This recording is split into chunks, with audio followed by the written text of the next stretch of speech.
11 মাস হলো বিয়ের, আজ পর্যন্ত বউ হাত স্পর্শ করতে দেয়নি, কারণ তার বয়ফ্রেন্ড ছিল। হঠাৎ দেখি বউ আমার নীল শাড়ি, লাল টিপ এবং ঠোঁটে হালকা লিপস্টিক দিয়ে কোথায় যেন যাচ্ছে। জিজ্ঞাসা করলাম, ইশরাত, কোথায় যাচ্ছ এমন পড়ন্ত বিকেলে? এই তো হাসিবের সঙ্গে দেখা করতে যাচ্ছি। ও, চিন্তা করিও না, এই মাসে তোমাকে ডিভোর্স দিব, তারপরে হাসিবকে বিয়ে করে দুবাই সেটেল হলো। ঠিক আছে, তুমি যা ভালো বুঝো। কথাটা বলে ইশরাত হনহন করে বাড়ি থেকে বেরিয়ে গেল বয়ফ্রেন্ডের সঙ্গে দেখা করতে। এদিকে ইশরাতের স্বামী অভ্র চিন্তিত মনে রুমের ভিতরেই শুয়ে থাকে। প্রায় 2 ঘন্টা পরে ইশরাত বাসায় আসলো কান্না করতে করতে। এটা দেখে অভ্র জিজ্ঞেস করে, কী ব্যাপার ইশরাত, কান্না করছো কেন? হাসিব আমাকে ঠকিয়েছে। মানে? ও অন্য একটি মেয়েকে ভালোবাসে, এখন তাকেই বিয়ে করবে। পুরো কাহিনী খুলে বলো তো।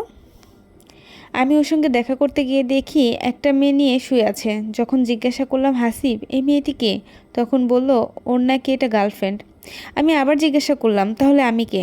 তখন বলে, তুমিও গার্লফ্রেন্ড, কিন্তু তোমার সঙ্গে টাইম পাস করি। এরপরে বিয়ের কথা বললে আমাকে বাড়ি থেকে বের করে দেয়। ও, তার মানে তোমাকে ও ভালোবাসে না, শুধু শুধু টাইম পাস করার জন্য কথা বলে? সেটা তুমি বুঝতেই পারলে না? আমি বাঁচতে চাই না, আমি আত্মহত্যা করব। পাগলি একটা, আত্মহত্যা সব কিছুর সমাধান নাকি? তুমি নতুন করে বাঁচতে শিখো, এমন সিদ্ধান্ত কখনো নিবা না। কি করব আমি, কোথায় যাব এখন? কোথায় যাবে মানে? আমার সঙ্গে থাকবা, কোনো সমস্যা? তোমাকে আমি কত কষ্ট দিয়েছি, আজ পর্যন্ত হাত স্পর্শ করতে দেয়নি, তাতে কি? আমাকে ভালোবাসে কি, তুমি সত্যি করে বলবা। হুম, ভালোবাসবো না কেন? ও আচ্ছা, শোনো, আমি বাজারে যাচ্ছি, বাজার করার জন্য তুমি একটু রেস্টে নাও। আচ্ছা ঠিক আছে। ভুল করো, নিজের কোনো ক্ষতি করব না, এটা কিন্তু বোকামি হবে। হ্যাঁ। এরপরে অভ্র বাজারে গিয়ে বাজার সদাই করে বাসায় আসতে আসতে রাত 10টা বাজে। তো বাজারগুলো রেখে রুমের ভিতরে প্রবেশ করে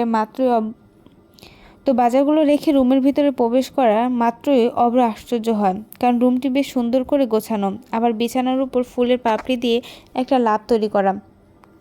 কেমন হয়েছে রুমটি সাজানো? মাশাআল্লাহ, অনেক সুন্দর, কিন্তু হঠাৎ এত সুন্দর করে সাজার কারণটা কি জানতে পারি? হুম, আজ এই রাত শুধুমাত্র তোমার আর আমার। কথাটা বলে ইশরাত অভ্রের দিকে এগোতে থাকে। এটা দেখে অভ্র একটু ভয় পায়। এই, কি করছো? কাছে আসতেছো কেন এমন করাও? শুনি। তোমার কাছে যাব না তো কোথায় যাব? এই মন যে তোমাকে কাছে পাওয়ার জন্য ব্যাকুল হয়ে আছে। কি? হুম। ইশরাতের এমন কথা শুনে অভ্র বুঝতে পারে ইশরাত তার ভুল বুঝতে পেরেছে, তাই এমন করছে। ভালোবাসে তোমাকে। জানি, কথা দিচ্ছি আর কখনো তোমাকে কষ্ট দিব না। সারা রাত শুধুমাত্র ভালোবেসেই যাব, সারা জীবন শুধুমাত্র ভালোবেসেই যাব। তাই? নিজের ভুল বুঝতে পেরেছো? হুম, আমি জানতাম তুমি একদিন নিজের ভুলটা বুঝতে পারবে।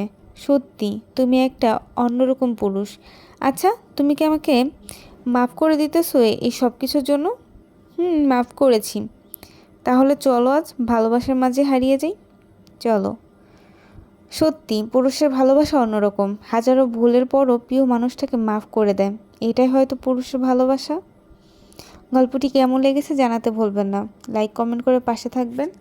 সকলকে ধন্যবাদ।